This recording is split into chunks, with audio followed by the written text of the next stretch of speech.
Hola, buenas tardes. Soy Belén Wallis y os quería comentar en qué consiste la metodología Saber.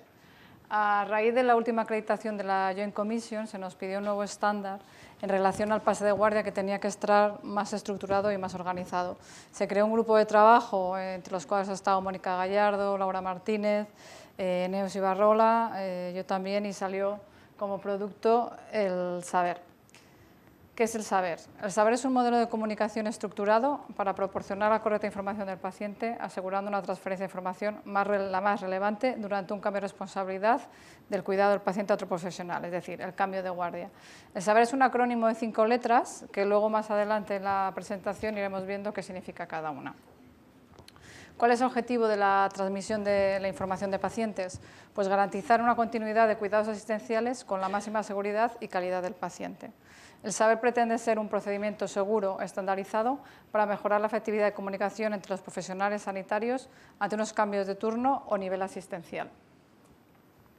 ¿Por qué necesitamos saber? La seguridad del paciente es lo primero, porque un pase de guardia deficitario en el que la información se pierde puede acarrear graves consecuencias para el paciente, representando un factor de riesgo para que aparezcan eventos adversos. Saber es una regla mnemotécnica que facilita la comunicación entre el emisor y el receptor para retener la información. Varias entidades nacionales e internacionales, como la Joint Commission que hemos comentado, pues reconocen que es necesario estructurar la transmisión de la información en el traspaso al paciente. ¿Cuándo hay que saber? ¿Cuándo se utiliza este método? Pues en todos los cambios de guardia, cambios de turno a todos los niveles, a nivel de auxiliares, médicos, enfermería, que es lo típico, cambio de pase de guardia o pasar el parte. Puede ser dos tipos, el parte inicial cuando ha habido un ingreso y luego cuando el paciente ha llevado varios días serían partes de continuidad o partes sucesivos, que no hay que explicar todo lo anterior. Se puede hacer de forma, es verbal, pero se puede tener una chuleta, algo escrito, que a tal efecto se han diseñado unas plantillas adaptadas a cada uno de los servicios, porque no se cuenta lo mismo de un paciente de neonatos que un paciente de UCI que un paciente de planta. Entonces, en el pase de guardia se puede tener la plantilla preparada con cada uno de los pacientes, porque así también evita confundir uno con otros. En los traslados, en caso de cambio de nivel asistencial, es decir, por ejemplo, de UCI a planta o de urgencias a quirófano, datos relevantes, pues ha pasado el antibiótico antes de la cirugía o no. En caso de UCI a planta, pues si el paciente lleva drenaje y si necesita aspiración, la habitación tiene que estar preparada con una toma de aspiración, o si necesita telemetría, pues tiene que ir a una habitación concreta de la 3A. También cuando se va de plantas, hacerse una prueba o hacerse un tratamiento. Cuando bajan a radio los pacientes, pues hay veces que van con una petición más escueta, no sé, TAC abdominal con contraste. Y no será la primera vez que ha habido un contraste endovenoso cuando igual el contraste era oral. Entonces se ha puesto en riesgo también la función renal. O cuando se va a hacer un tratamiento, en caso que se hacen pacientes con cateterismo, la pregunta que hacen los hemodinamistas, ¿lleva Clexane? Se le ha puesto Clexane. Normalmente es una información que se pasa, que a veces el paciente se confunde, le ha caído insulina, y no es el Clexane, es insulina. Entonces llaman, no siempre el paciente tiene la razón. Importante la fuente, el paciente, el médico que lo lleva o la enfermera para pasar el parte. ¿Cómo se debe traspasar la información entre profesionales? El pase de guardia o de parte ideal sería en la hora del cambio de turno, en un sitio que esté un poco aislado, que no haya interrupciones, que no pasen familias, que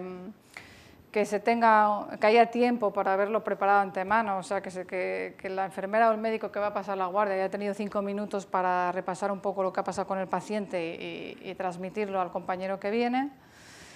Que haya tiempo también de plantear dudas, que cuando explicas cosas pues se puedan explicar bien y confirmar que se ha entendido ese pase de información.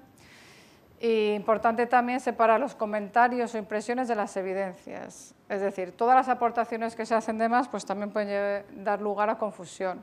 El otro día también pasó que un paciente operado de cirugía llevaba una vía central, se comentó que llevaba una vía central que se podía poner parenteral, luego se buscaba la parenteral no estaba pautada, era simplemente una aportación que se hizo, que era una impresión personal, pero que no había ninguna evidencia que se tenía que iniciar una nutrición parenteral. Y no mezclar información de pacientes. Otras organizaciones sanitarias también tienen su propia metodología del pase de información. Están el ISOBAR, el SBAR, IDEAS, MAPET, Saber, Todas han hecho una adaptación de siglas en las cuales la A en ideas es, por ejemplo, acciones, y la A en isobar son antecedentes personales. Nosotros al final hemos llegado al saber por el contexto en el que estamos. De todas maneras, estas metodologías de transferencia de información tienen que responder a todas estas preguntas. ¿Quién está atendiendo al paciente? ¿Quién es? ¿Qué idioma habla? ¿Cuáles son sus síntomas más importantes? ¿Por qué ha venido? ¿Cuáles son los antecedentes? ¿La familia se ha informado? En nuestro contexto, que ya tenemos una experiencia de reacreditación de Joint Commission, no lo hacíamos tan mal, ya tenemos una buena base. Entonces, a la hora de pensar la metodología, hemos intentado que sea familiar a lo que ya hay, no cambiar muchos hábitos por todo lo que cuesta un cambio de hábitos. Entonces, la forma, digamos, más lógica de comentar a un paciente está basado en una historia clínica. Es decir, como está redactada una historia clínica, se empieza por un motivo de ingreso, nombre del paciente, motivo de ingreso, alergias, antecedentes, la evolución y las recomendaciones de un plan. Y de ahí un poco han salido las siglas. Hemos destacado en rojo los warnings de alergias y aislamientos. Y lo hemos independizado un poco de los antecedentes, así como en otras metodologías, ideas, SBAR y tal, lo juntan con otras siglas, nosotros lo hemos destacado especialmente. Ahora vamos a hablar de cada uno de ellos. La S significa, cuando cuenta a su paciente, ante qué tipo de paciente estamos, identificación. Importante decir nombre y apellidos de paciente, porque si se habla de la habitación en la que está, en una misma habitación y en una mañana pueden haber habido 2 pacientes. Entonces, para saber realmente de cuál de los pacientes se está hablando. Edad, sexo, qué nacionalidad tiene, qué idioma habla, por qué ha ingresado, qué profesionales le están atendiendo. En la A, de saber, la A son referentes a alergias tanto medicamentosas como alimentarias.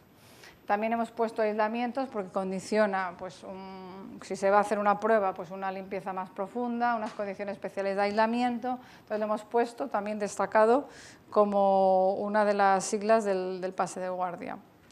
Background se refiere a antecedentes, es un término anglosajón que esto no lo hemos podido cambiar y traducir, pero ya encajaba con la palabra, saber, y se refiere a los antecedentes patológicos más relevantes. Intervenciones quirúrgicas, que no hace falta decir todas, si uno se hizo una amigdalectomía cuando tenía 7 años, tampoco hace falta, sino las más relevantes.